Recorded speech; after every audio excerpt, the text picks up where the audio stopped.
Hey, hi, everybody. My name is Larcine, and I'm a very, very grateful member of Alanon. I want to thank Damien and uh, everyone who's had anything to do with this, for the invitation to get to be here. I've been on all day, and I've just, it's just fabulous stuff that we get to hear here and that we get to be in this kind of a format. I'll tell you for sure, this is the latest I've ever spoken, as a speaker anywhere. And but I will rest assured it's not the first time I've stayed up late to talk to alcoholics. So we're all good with that. It all works out kind of even Steven here. So um, I just want to say, I wish you all the best. I hope everyone's staying safe and healthy, while we're going through this really unprecedented thing that we've never done before. Doing these Zoom meetings, is definitely, to me, a lifesaver. There's just such comfort in seeing you out there and knowing that you're all there and that, and even though, we're being in a way forced to not be together, there's no way on God's earth that can stop us from being together because we do find a way. Earlier when Bill and those guys were all talking and we had the Zoom crash, and everything went down, I want you to know, as an Al-Anon, I was probably in my finest hour because I did not feel compelled to have to text Damien or Bill or anybody else to let them know there was a problem. Al-Anon 38 plus years has taught me, that they can figure that out for themselves, and I just need to sit tight and hang in there. So I'm really happy that I can report my behavior to my sponsor tomorrow. So I've had a great day. I'm just going to jump into a little bit about what it was like, what happened, and what it's like for me today. I'm the oldest of 4 kids. My dad was a master sergeant in the Army, and so I grew up with a lot of discipline, a lot of organization. It's just the way it went down in our house. My dad ran our family just like he did the Army. We had little Army cots in our room with little lockers at the end of it where we stored our gear. And I remember being a little kid, 4 and 5 years old, standing at the end of that foot locker, waiting for my dad to do room inspection, popping a quarter on my bed, saluting me saluting him back. I mean, that was just, and I grew up with a lot of discipline that way. It was, and I look back at that and I'm really happy about it because I am an organized person. I like details. I love rules and regulations. I like knowing what you want me to do and how you want me to do it. And now it has served me well. It has absolutely served me well. I didn't think so much when I got here that it did. But again, as we've heard so many people talk about the steps, how more is revealed, how looking at everything from a different angle, which I could never do without without the blessings of the 12 steps to get to work and see all these things that I thought were so terrible in my life. Not all of them were. Not all of them were. They made me be the person that I am. Following all these speakers that you've had today is a little bit intimidating. I always liken being the Al-Anon speaker at an AA conference. It's like being the corpse at an Irish wake. No one expects you to say much, but they can't have the party without you, So it's, I'm trying to fit myself in here with all of that. But what I know, growing up is what I did know was that my dad was alcoholic. I had no idea that that's what was going on in my house when we were growing up as a little kid. It's not like you get a brochure and say, hey, your dad's an alcoholic, so that's going to explain a lot about what's going to go down in your house. I just learned early on, that the day went on, and I attributed it more to the son than I ever did his drinking as a little kid. As the day went on, things just got bad. And that's just, nighttime was bad. Nighttime was scary. Nighttime was when MP showed up and all those things kind of happened. Again, I had no idea it was the progression of my dad's drinking during the day. Because how do you know that as a little kid when that's what you grow up with every single day? And my dad was just this really, and he was a very angry drunk. I wish he was a happy guy, but he wasn't. He was very angry. He was very violent. And I don't know where all that comes from or why some people are happy drunks and why some people are angry drunks. And I'm not here to try and explain that or do whatever or prove my case is worse than anyone else's. We all kind of get who we get as parents. And in reality, what I know today as a result of, of all the step work that I've done too, is that ultimately my dad was a good person who was afflicted with the disease of alcoholism. And it affected him in the description that they talk about in the big book of Alcoholics Anonymous. For my dad, it was total insanity and death. My dad was just, I could never understand exactly where it all came from or why it all happened. When I was really new in Al-Anon, I went to lots and lots of open meetings of Alcoholics Anonymous. If you're new in Al-Anon, I cannot recommend that enough. It says in our Al-Anon literature that we should learn all we can about the disease of alcoholism. And I know no better place to learn that than in attending open meetings of Alcoholics Anonymous and reading the big book of AA.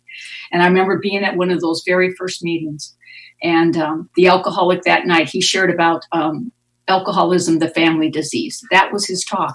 And he described alcoholism, the family disease, as like having a rhinoceros in your living room, but everybody pretends it's a coffee table. And if I have to describe the house that I grew up in, boy, that's the house that I grew up in, because we never discussed the stuff that went on in our house. You know, I was born in the 50s and 60s, and what happened in your house stayed in your house. And especially we were always in military housing with always other military families. I mean, and my dad's, you know, he was a master sergeant, and boy, we had to keep that record as clean as we could. And you know, all of that stuff that went along with it. And anyway, you know, and to describe, you know, that situation for us, you know, my mom, she could always tell when my dad was going to have one of his alcoholic explosions because it happened every day. So it wasn't that hard. And, but when we'd be at the dinner table, you know, my mom would, you know, just one of the first things I think that goes out of that home in active alcoholism is any kind of verbal communication. So if you're sitting at the dinner table and then your mom's looking at you and you're a little kid and your mom's like, you know, we know what that means. It's not an epileptic fit. That means, you know, nobody talk, nobody do anything because your dad's going to explode. And of course, if your dad's going to explode, nothing was going to stop that from happening. A minor infraction, you could scrape your knife on your plate, you know, or something. And my dad would go ballistic, and everybody, you know, all the dishes would go flying, dinner would go flying, everybody'd get a beating, everybody'd have to go to bed 5 o'clock in the afternoon, everybody goes to bed, my mom, the kids, the dog, it's just the way it goes down in our house. You know, and then I remember getting up the next morning and creeping down the hallway to go to school, and there'd be my dad at the breakfast table having his breakfast beer. And no one said, geez whiz, Dad, what was that about, Dad? Gee whiz, how come you had to hit everybody? How come you had to break everything? You know, because in our house, you know, it was just like it never happened. It's like the, you know, the rhinoceros went to being back to being a coffee table. So that night when I heard that alcoholic talk about that, boy, I identified right away. You know, I love Alcoholics Anonymous. I love going to AA meetings. I love hearing AA speakers. I've learned so much from Alcoholics Anonymous. And again, I am so, so grateful to a sponsor, you know, and the steps that I was taught in Al-Anon, you know, about, you know, you don't know who your teachers are going to be. You have absolutely no idea. So you have to be open to it. And if you hear something that touches you and touches your heart and touches you in places that you didn't even know you had there, then listen to that. Listen to that, because that's God guiding you through all these things you thought that you could never get through. And so, you know, and again, these are all the things that started me on this journey of recovery. You know, just to fast forward with my dad, because there's all kinds of things I could tell you about that. But ultimately, my dad ended up dying. He was 55 years old. He died the death that they talk about in the big book of Alcoholics Anonymous, total insanity and death. I really can't tell you the last words my dad said to me because they were so vile and so vulgar. I would not begin to repeat them. And I always say the last words my dad said to me, when in reality, what I know today are those were the last words that my dad's alcoholism said to me. Because again, going to lots of open meetings of Alcoholics Anonymous, I have learned so much. And what I've come to learn is, you know, is that's just what alcoholism did to my dad is just, it just took him all the way to the end. You know, and if that wasn't enough, you know, it made him absolutely insane and crazy. And then it took the life. And before it did take the life of yet one more person, it spit out the last garbage it could. Isn't that the family disease of alcoholism? And I'd like to tell you that my sisters and I were out in the hallway when we were sad that my dad died. We were not. My sisters and I were like, ding dong, the witch is dead, da, da, da. And I don't tell you this story because I'm proud of it. I tell you this story because this is where the family disease of alcoholism, I believe, will take you. That you will be glad that someone has died rather than have to live in that reign of terror and all the crap and confusion and horror that goes along with the family disease of alcoholism.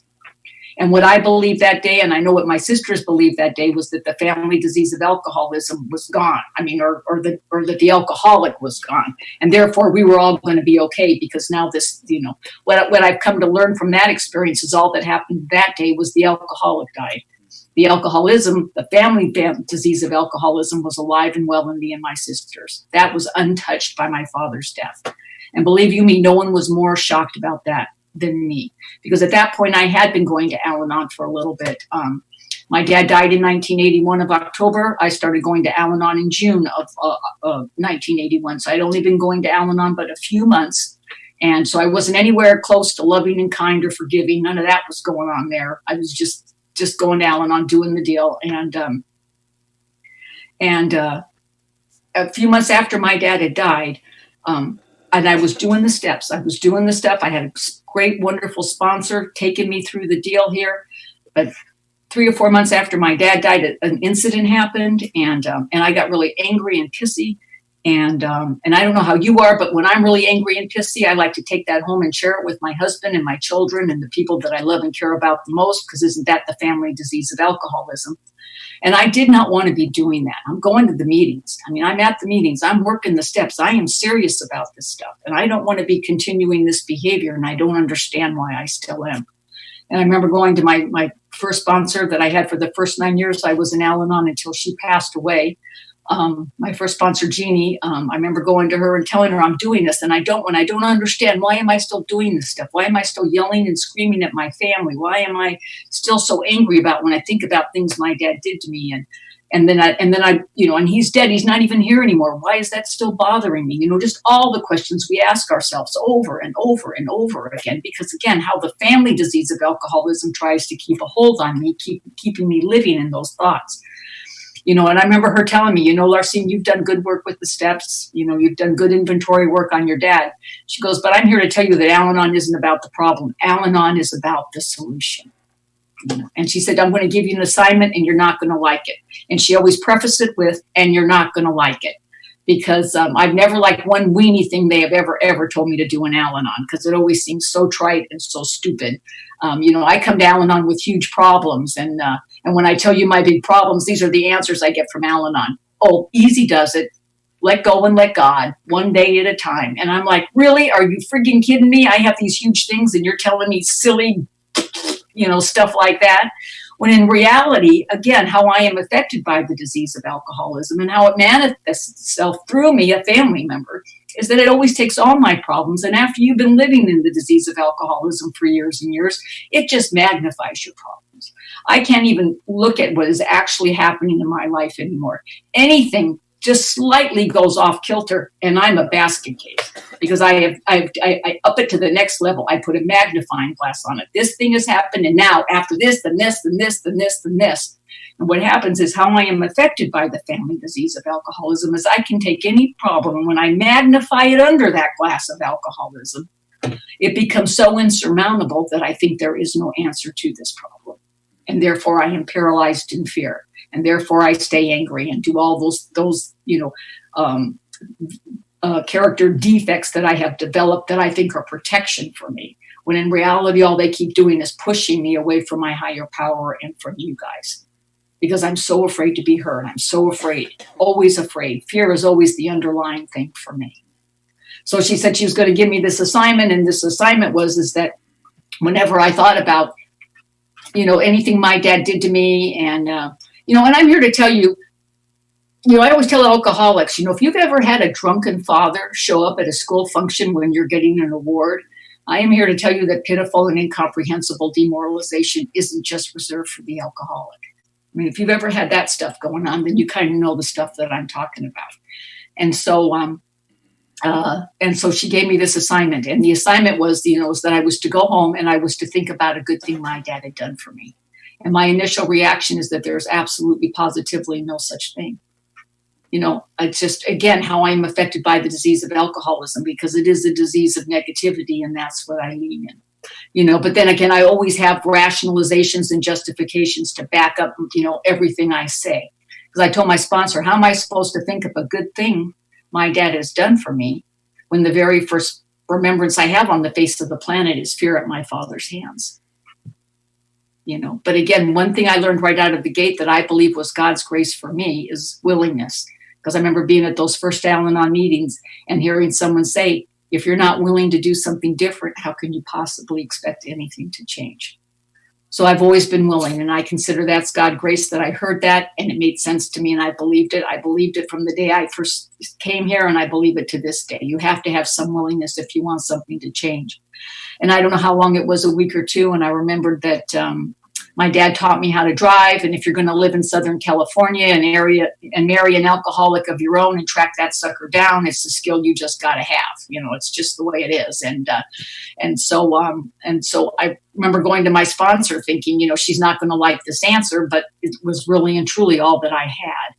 And I remember going up to her and I sincerely hope that everybody in this room has been sponsored as I have been sponsored, and that's by, people who just really want me to do well. I never understood sponsorship in that sense until I actually became a sponsor. I mean, it's just an amazing thing, I think, that happens here. Again, God does his work the way he does his work, and he will use you when he is smooth and you don't even know you're being used, or vice versa, or however that goes. But I've always been sponsored by these people who just want nothing but the best for me, despite how irritable and argumentative and, whatever I have been with them. There's just been nothing but loving and kind coming back at me all the time, no matter how much, I put all these other defenses up to supposedly protect me from these exact people that are trying to help me. But I remember going to Jeannie and telling her, well, I thought up a good thing my dad had done, and I, again, didn't think she was going to like it. But I said, he taught me how to drive, and now I'm prepared for is that all you got? Oh, heck no, I got the complete opposite reaction from her. You'd think I'd come up with the cure for cancer. The woman was freaking ecstatic, and it was just like, and then, what happened for me is that I didn't realize, it was my rookie year in Al-Anon, that when your sponsor gives you an assignment, that there will be part two, and now part two of this assignment was whenever I thought about, some embarrassment, some beating at my dad's hands, whatever the thing might have been. My dad hated having girl children. He always made us feel bad about that. Whenever any of those thoughts would creep into my mind, all she told me to do, she says, I just want you to take that negative thought and replace it with this positive one, that he taught you how to drive.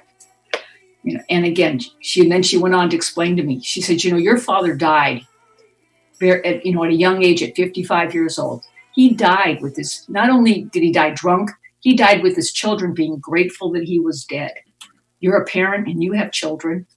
Is that what you want to have happen to you? Do you really believe that that's what your father wanted to have happen to him? Or can you accept the fact that he was a sick alcoholic and he paid the ultimate price, not only with his life, but dying with his children hating him? And do you really need to punish anybody more than that? And again, and I don't mean to tell you that I grew up with this hellacious dad who liked to hit us and make us feel bad about who they were and all the other garbage that goes along with that. And then I came into Alanon and I did this little weenie assignment that my sponsor gave me, and now it's rainbows and butterflies out my butt. That is not what happened here at all. What happened here is what my sponsor did for me is she gave me this really very, very, very precious gift. It's the gift of forgiveness. And it says in our Al-Anon literature that forgiveness is no favor. We do it for nobody but ourselves. And I thought if I forgave my dad, I was letting him off the hook. And I was not willing, to let him off the hook because it wasn't right. And Al-Anon has never told me that any of it was right.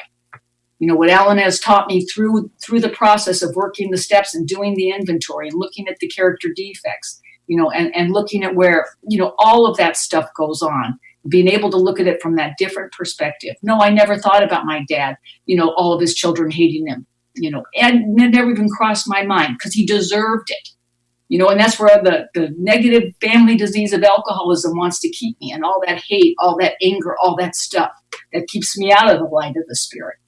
In reality, when I look at it that way, heck, who would want to die that way?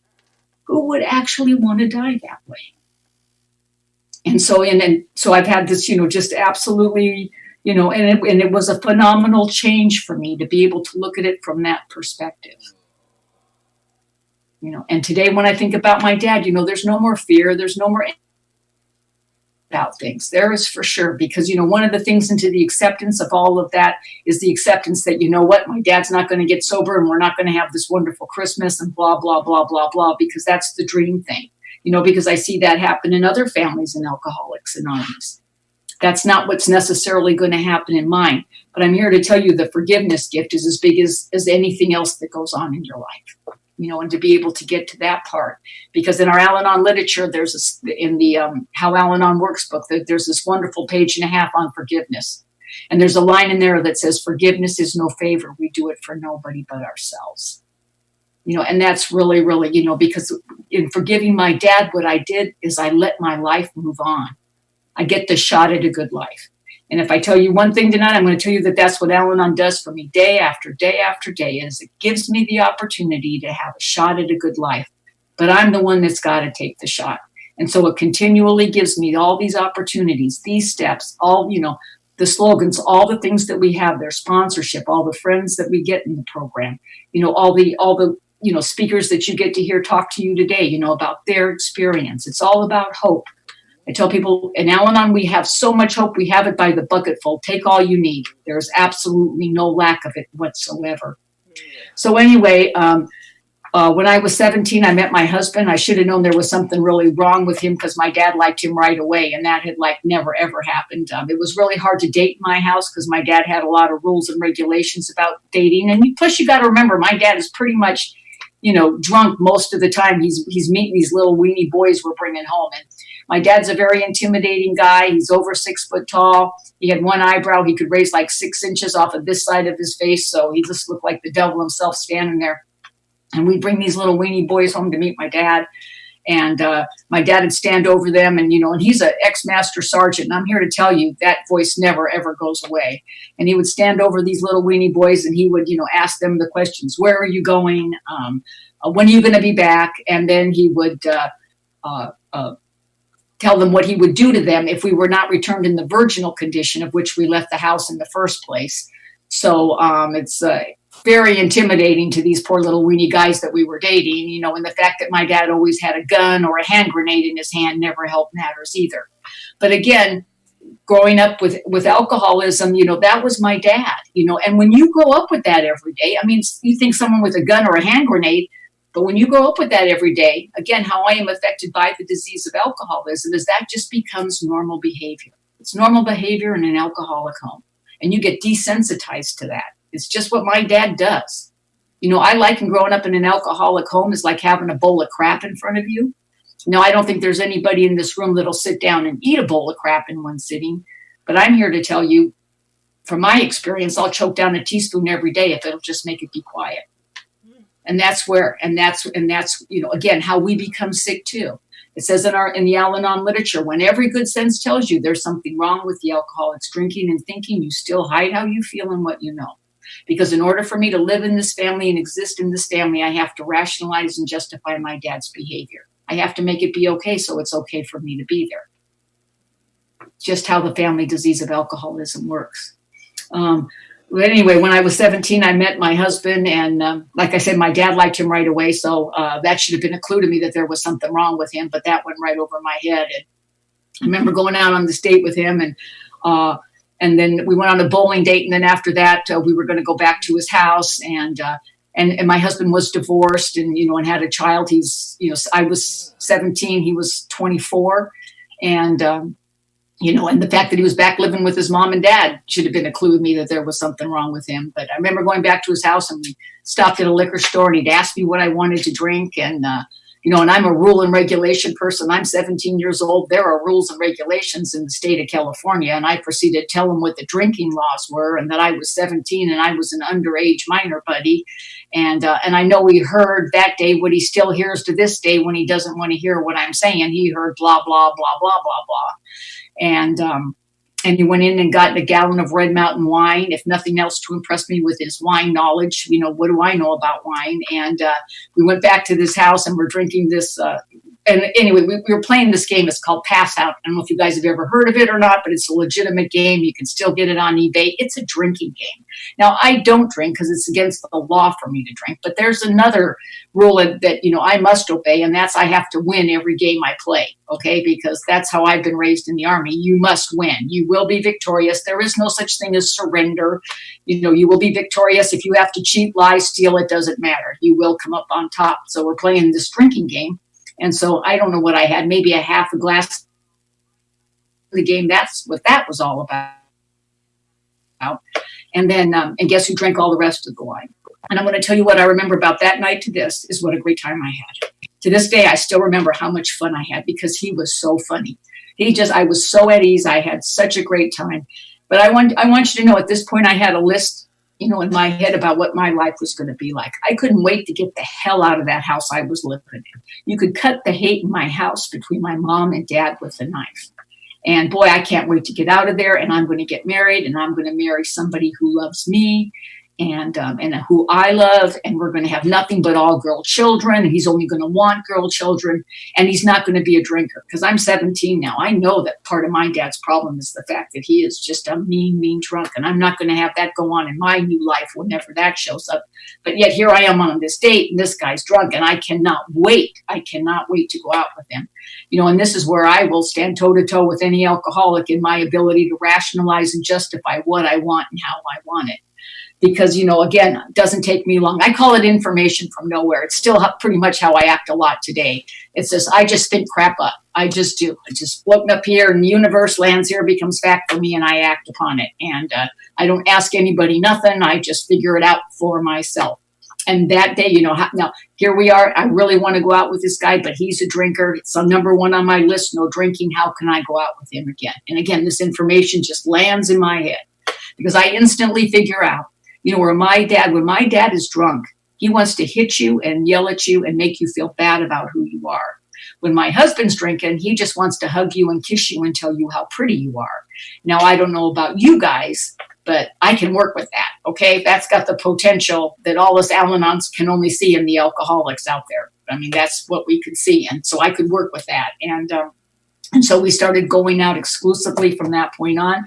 It wasn't easy for me to date Butch, basically because he couldn't remember my name, but you can't let a little thing like that stop you from going out with an alcoholic, now can you? And I know my name is different, and I'm just going to real quick tell you my name story because my dad named me Larcine, and again, he wasn't happy about having girl children, but I was firstborn.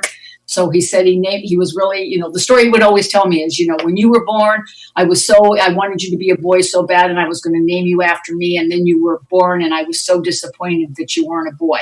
But because you're firstborn, I'm going to name you Larcine, which is the name of a town in Scotland, because my dad was very, very proud of his Scottish heritage. So he named me after this town in Scotland, and he told me I should always be proud of it. I've been taught that since I can remember, so I've always been proud of it.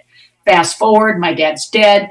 I'm in Alanon. I get curious about Larcine, Scotland. And again, before computers and Google and all that crap, you wanted information, you had to go to buildings called libraries. I go to the library, look up Larcine, Scotland, nothing on Larcine, Scotland. So I go to the reference librarian and I say, I need some help. Can you find out, about Larcine, Scotland? She goes, well, tell me about it. I said, it's the name of a town in Scotland. That's all I got. She goes, come back in 2 weeks. We'll see what we can find out. I go back to my little library 2 weeks later.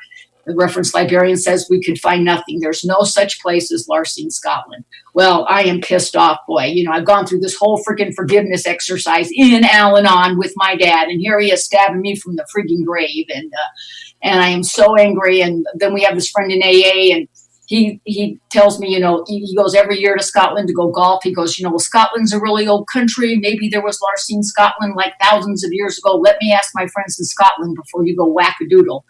So he goes off to Scotland. He comes back 2 weeks later, and no one in Scotland has ever heard of Larcine, Scotland. So now I'm going to change my name, Bite Me Dad. Okay, that's how angry I am, because that's where I go to. I am hardwired always for that reaction. When it doesn't go the way that I want it, when I get hurt, all I know how to do is get mad, because I can't be hurt. It's much easier for me to show you how pissed off I am rather than to let you see that I am hurt. And then now I'm at one of my husband's big AA speaker meetings, and this guy walks up to me and he goes, Larcine, you're not going to believe this, but I found out that Larcine is a Scottish word. And I'm going, you're kidding me. And he goes, it is Scottish for father was drunk when daughter was born, so daughter got a weird name. Now, you know what? I know that that's not true, but what he went on to say to me, is Larcine, I'm alcoholic like your dad is alcoholic. And I don't know if he read it wrong or he looked at it wrong, or what happened there. He goes, but what I believe is that when your dad named you Larcine, he believed it was the name of a town in Scotland. And just because it's not wrapped the way that you want it to be, does it make it any less of a gift? And see, and left to my own devices, I'll be angry at my dad and I'll change my name. But what happens to me in Alanon, and what I have learned again and again through the process of the 12 steps, is when I bring it to you, you just show me a different way to look at it. and I get the shot at a good life if I so choose to take it.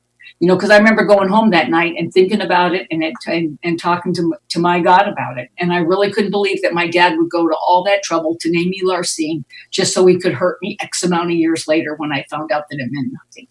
I don't believe that. I believe my dad believed it was the name of a town in Scotland.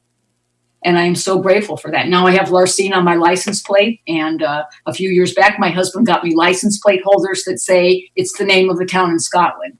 And so far, I've had 2 total strangers come up to me and tell me they have been there. You know, I mean, again, when it's a crazy world, but it happens. And so anyway, but just a real quick, when Butch and I got married, I mean, Butch was always out there. I mean, he was a drinker, and I mean, that was the deal for him. I mean, and he never hid it for me. He never pretended that he didn't do it. And he did a lot of other stuff that goes along with the drinking. Yet when I came into Al-Anon, if you would have said, Larcine, did you know your husband drank like he did or did the things that he did, I would have absolutely positively said I didn't. And that would have been a big fat lie because, again, how I am affected by the disease of alcoholism, it's really important that I look like the innocent victim here. But my husband was out there from the very, very beginning. And, and from the very, I want you to know that we ended up getting married because I ended up getting pregnant. I was 19 and we'd been dating for a few years and I ended up getting pregnant.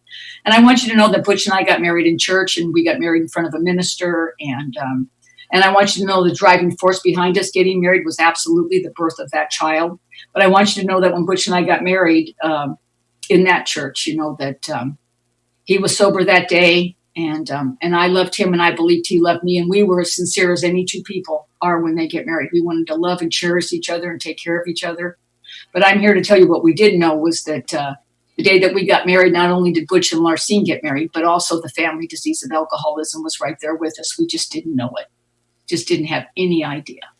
And today's a little bit even more special for me because today is our anniversary. So it was our 46th wedding anniversary today. And Butch and I, we go away for, the weekend or something, to celebrate our anniversary. But of course that got kaput. And so we ended up going back to the church where we got married, not too far from here, because we lived fairly close to where we got married and to our very first apartment and back to all the scenes of the crime. And it was just, and again, it's just a spiritual experience when you've been in the program and you see from where you've come to where you are today. I mean, it's just absolutely mind-blowing to me. And I am so, so grateful to the program, that I know today how much I love my husband and how much the family disease of alcoholism almost ended that. And again, I just really have a very, very full heart, because of what today is for him and I. So anyway, just real quick, so he had to do all the stuff that he had to do. And we went in our marriage through 6 years of active alcoholism, absolute craziness, absolute insanity. And I had absolutely no idea what I was dealing with because all I know how to do is get mad at it because that's how I was raised. There's a line in the big book under, I think it's more about alcoholism. And I think it's like the last page and it has this description of this hospital person and he was saying how hopeless alcoholics are and that 2 of the people whose stories were in the book or something like that, he definitely thought was 100% hopeless. And he said, had they tried to get into his facility, he would have done his best not to admit them because of their hopelessness and being alcoholics. And he said, because people like you are too heartbreaking. And I remember reading that book, reading that line in there. And I mean, and if that's really what goes on. It's the heartbreak. And the only way, you can only get your heart broken so many times. And then the only other thing I know how to do to stop my heart from being broken is to yell at you and scream at you and try and manipulate you and do all those other things because I just can't have my heart be broken anymore.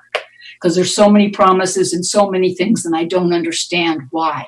Because I know every time my husband promised me he wouldn't do it again. I know every time my husband promised me after he spent an entire paycheck in one evening when we needed diapers and formula and we didn't have money to pay our rent. When I would, Larcine, I promise I love you, I'll never do it again. I know he meant it with every fiber of his being until the very next time when it happens again.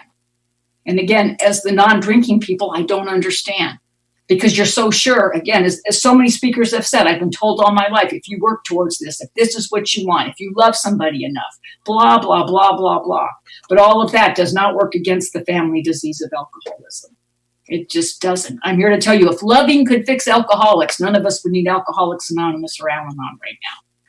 But anyway, we went through 6 years of all of that fun stuff. And, and just for the spirit of whatever, 6 years into our marriage, my husband got arrested one more time for drunk driving, which is absolutely no big deal.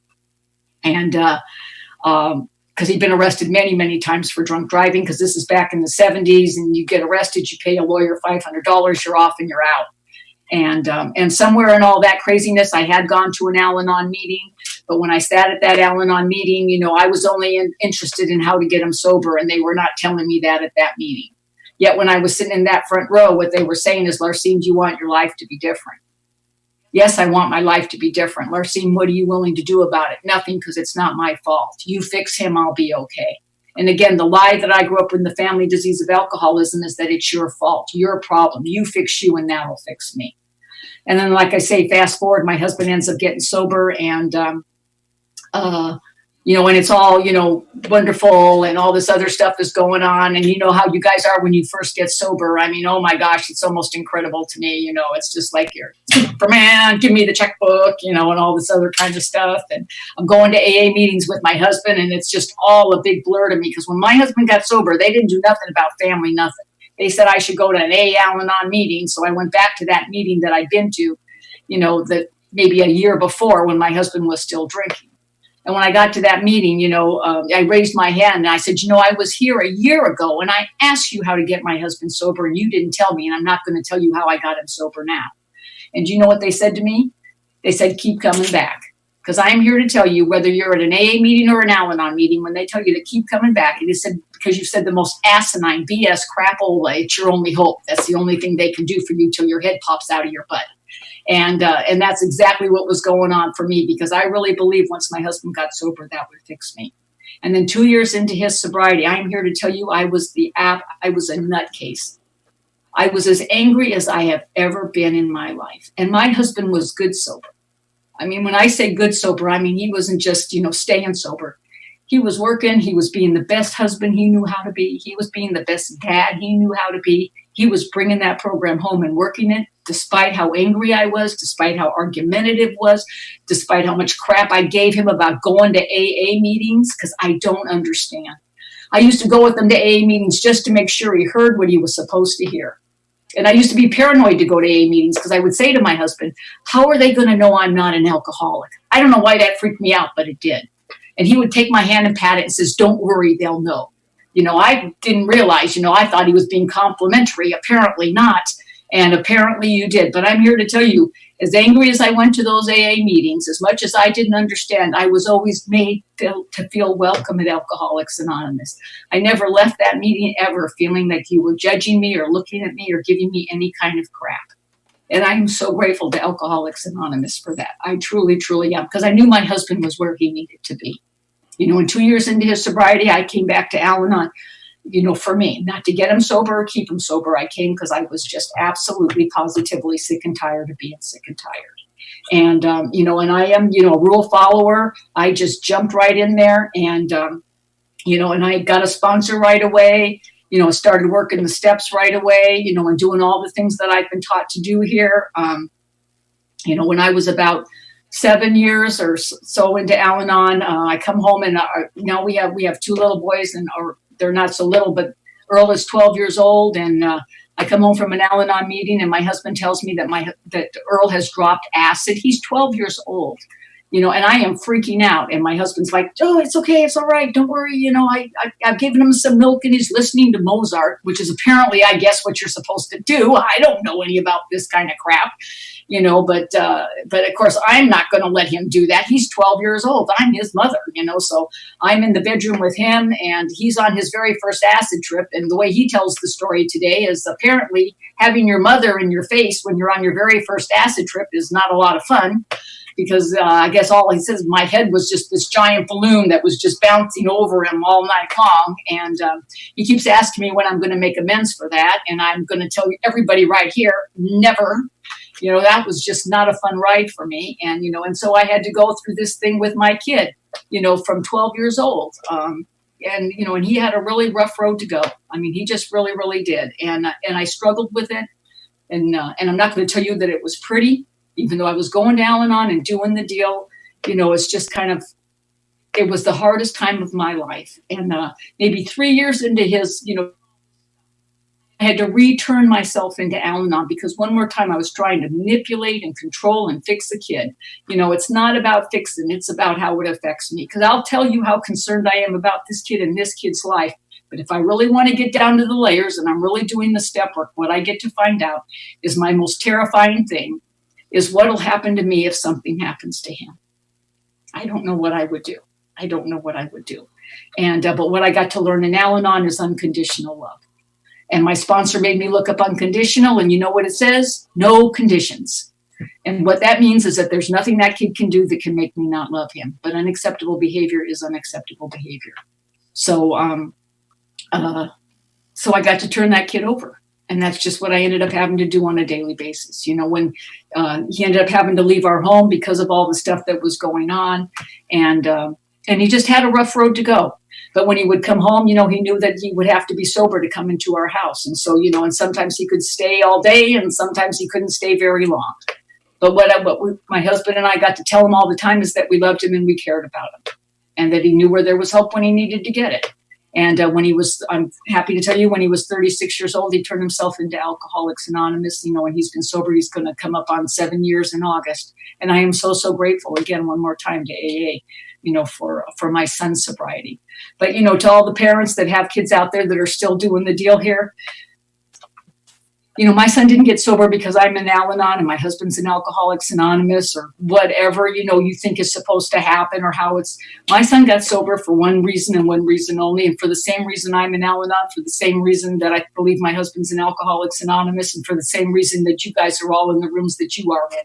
And that's simply but for the acceptance of God's grace. Because I know we say but for the acceptance of God's grace go I, but I believe but it's all about accepting that grace into your life. I believe it's available to everybody.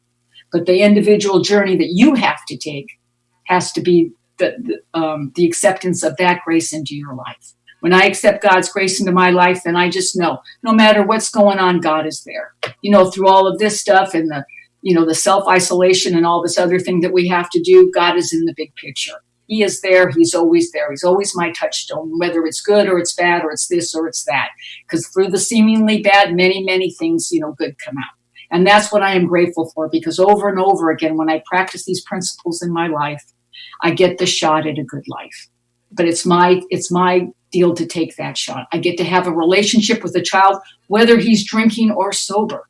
It isn't about who, that you get your big wish or you don't. It's about that no matter when my son was drinking, I was just as current with him as when he wasn't. And I am so grateful for that, because I don't have any regrets that I need to look back on any of that, should anything bad have happened to him. I used to have a hard time when people die. I used to just give my sponsor no kinds of grief about that. How do we pray for these people and they still die from this disease? And she says, Larcine, because you look at it from the wrong way, because you think God is taking them. And God doesn't take people. God just merely accepts them. And so that's the thing that I always look at. And so I want to be accepting of exactly what's going in my life, exactly how it's going on. So anyway, happy Holy Easter week to those of you that celebrate that. To those of you that don't, happy Saturday. I wish you all the best, and I wish you all a shot at a good life. And thank you so much for having me and letting Al-Anon be a part of this.